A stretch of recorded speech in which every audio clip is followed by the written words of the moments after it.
Life Audio.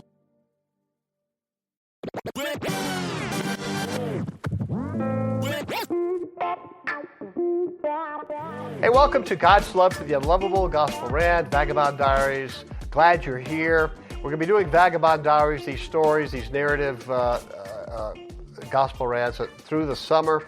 Then we'll pick up biblical series like Acts 1 to 5 and maybe Job. But for now, the Vagabond Diaries, we want it to be fun, biblical, just loaded with the gospel of God's innate love for the unlovable. We want it to be informative, provocative, something that you would find valuable to think about during the day and pass on to others, laugh and cry a little bit, get it to your groups, get the dialogue going, right? That's the thing. It's a rant. You don't have to agree with us. You might have written them differently, and that's fun. Go ahead, do it. We're trying to get some dialogue going and see things, truth, in a different way. Still truth, still biblical. In today's Vagabond Diary, we're going to go back to the Last Supper and have some fun. Well, actually, this is how Vagabond Diaries, imagine what it might have looked like if the Last Supper was done the way we do communion in our churches today with our modern sensibilities, right? So you may be surprised. Welcome to God's Love for the Unlovable, Gospel Rant, and Vagabond Diaries. We'll get back to this week's Vagabond Diaries after this message from our sponsors. For some of us, personal finances aren't just personal. They include loved ones, neighbors, the communities we call home, and the causes we hold in our hearts. At Thrivent, planning your finances is bigger than just money. We help you put your plans into motion and faith into action so you can do more for the ones in your heart. Because sometimes all you need to make a difference is someone to help you make it happen. Thrivent, where money means more. Connect with us at Thrivent.com.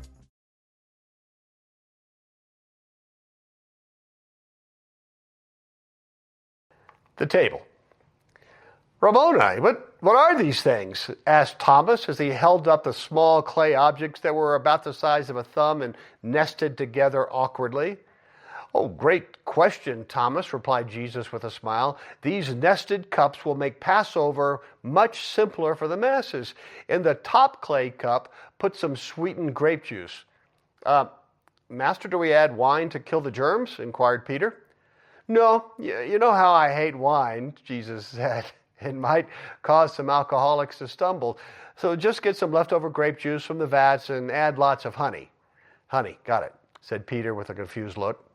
Then in the lower cup, put a fleck of leaven and gluten-free bread-like substance so that no one with digestive issues is unable to enjoy my Passover celebration, said Jesus, directed to the apostles.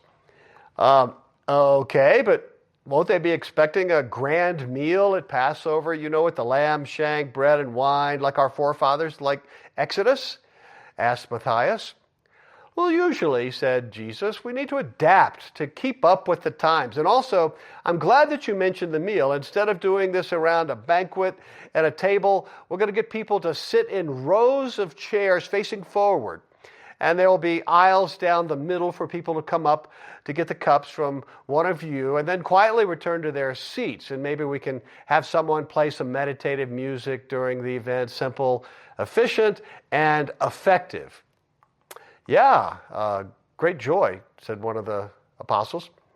Oh yeah, speaking of joy, said Jesus, before handing out the nested clay cups, make sure that only circumcised Jews and believing Gentiles who are truly righteous and repentant will be able to get them, said Jesus sternly. Well, how can we tell? Asked Matthew. So I want you to imagine a fence around the table. Whoever is leading the meal will invite only those who fit these categories to come forward, explained Jesus. Well, how righteous and how repentant do they need to be? Asked Thomas, always one for good questions. Well, I guess that's kind of subjective, I suppose, said Jesus, but make sure you put the fear of God into them. But with all due respect, said Matthew, didn't we include Judas in the last one? My bad, said Jesus, shaking his head. And then you can wash out the cups and use them over and over again. Yeah, good plan, Master. Very financially savvy.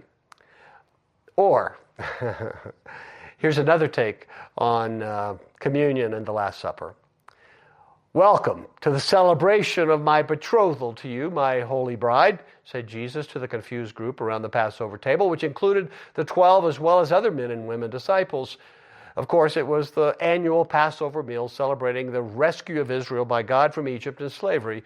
But Jesus was doing something new, something radically different.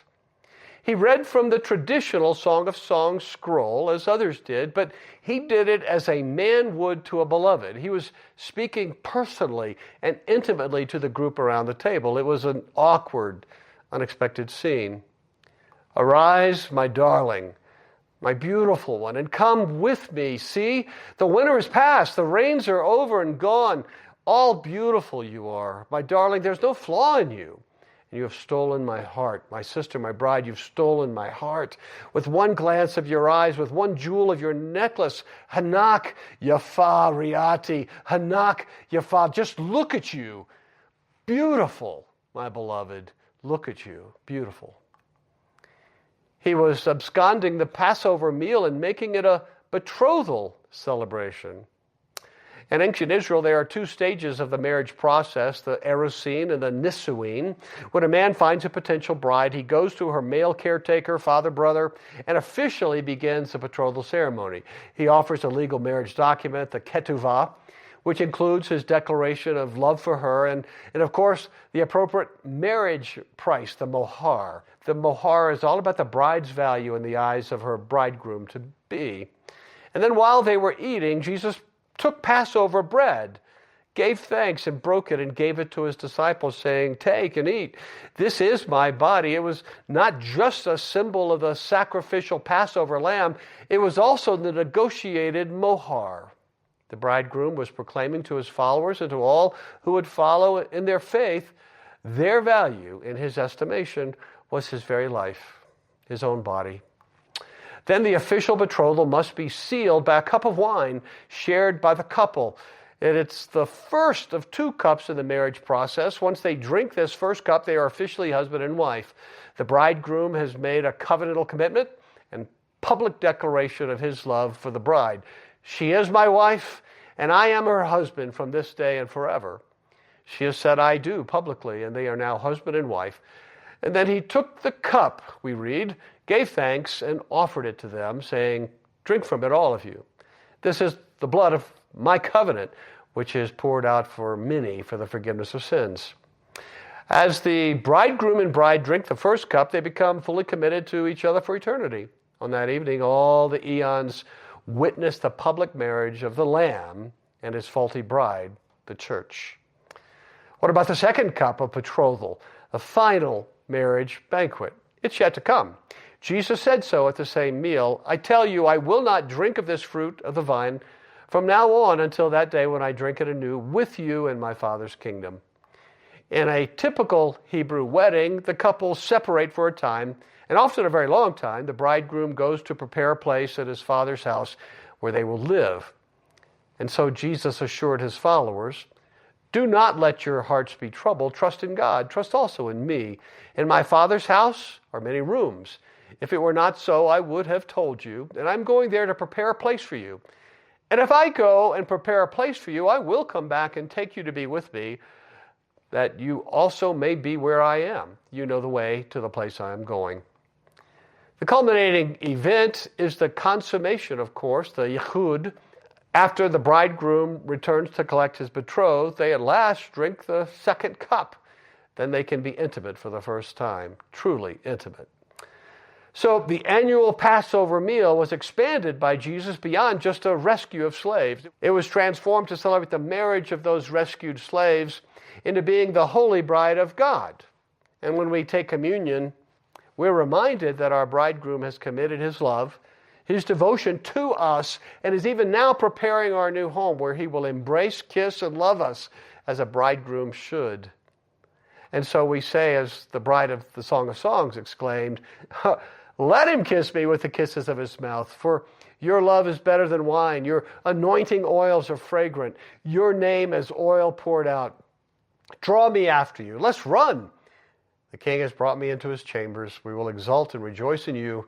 We will extol your love more than wine. Rightly do they love you. The end.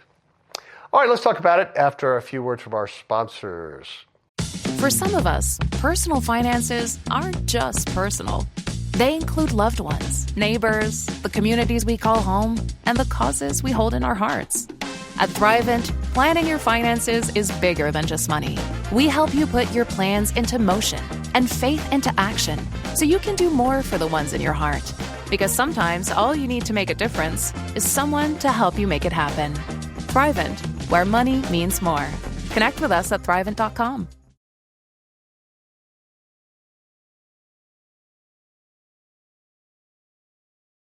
So I just have one dialogue starter. There's a lot there you can chew on, but here's one I thought about. What have you learned about the Last Supper, its meaning? Do we really capture that today? And if your answer is no, what would you change in your church's celebration that would stir things up and recapture the spirit of the Last Supper?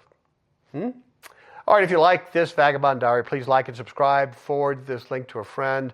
It's really helpful to me, to Gospel App, and to others, I think. Check out my new fantasy book, the award-winning Kingdom Quest series, The Tale of the Orphan Magician. That's number 4. It's available on Amazon, Kindle, Barnes & Noble. It picks up many of the themes we dealt with in this talk, unbelievable action and message for 10 to 15-year-olds.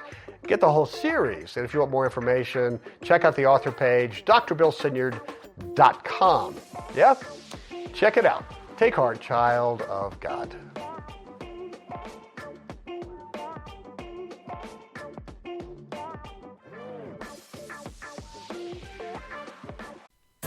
Our world can feel chaotic and uncertain, but we don't have to live enslaved to fear.